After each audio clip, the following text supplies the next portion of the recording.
Hey, this is James Glass. I'm here working on my tiny home, and I wanted to show you a trick for really doing a great job of maintaining your building enclosure with making sure the craft face is not breached and making sure your insulation is absolutely maximized in your wall cavities.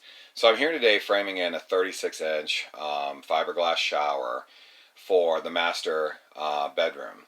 And this is a partition wall between the the kitchen and the bathroom, and that's an exterior wall. And that exterior wall is 9.5 inches thick and is about R34. There's 3 layers of fiberglass. So what I need to do is, if you look at these fiberglass shower, you'll see there's a flange all the way around. This is a nailing surface, and then the drywall goes over this, and you caulk the drywall to the fiberglass tub. So you need a nailing surface, and what I like to do is I don't trust just the studs. I really want a full perimeter nailing surface. So I've installed this vertical, which lines up. The middle of this happens to be where I need to put the screws. And 36 inches away all the way around, from that corner out, it's actually more like 40 to the stud. I got plenty of nailing surface. And then I'm going to do another almost 4 feet, which is far more than the 36 inches I need nailing surface in the back. I've already installed this one. You can hear it.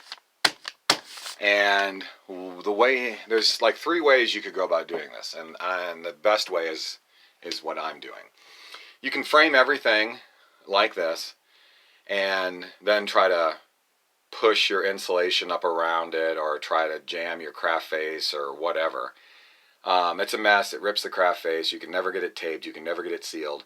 Remember, the craft face is very important for air control, moisture control. So that's option 1. Option 2 is you install the insulation like I've done here, and then just try to jam the nailing surfaces, in this case it's a 2x4, into the craft face. And that's a mess because it'll just rip it, and then the craft face will be behind the 2x4, and it won't be airtight either. Or option 3 is the way I do it, which is install the insulation, and that's part of the building enclosure, and then surgically come back and cut. So I've got a stud here, lines up with my truss, right?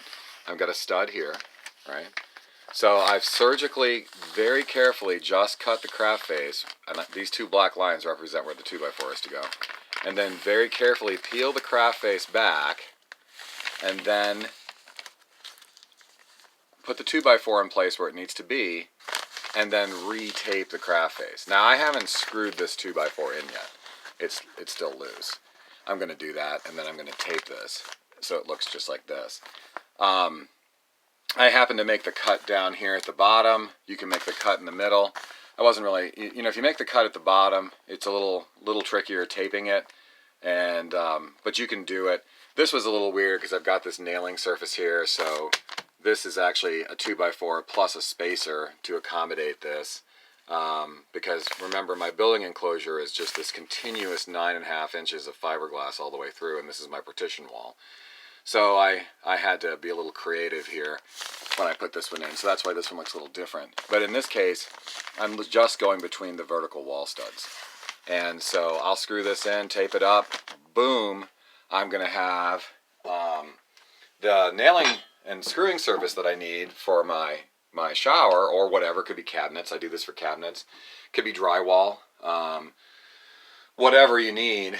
But then I'll be able to very neatly tape this up so that I have absolutely no air control issues. The craft face is doing its job. The insulation does get a little bit compressed. Obviously, there's nothing you do about that. But the nice thing is the insulation is fully against the vertical studs and occupying the space it needs to around the perimeter of the stud cavity.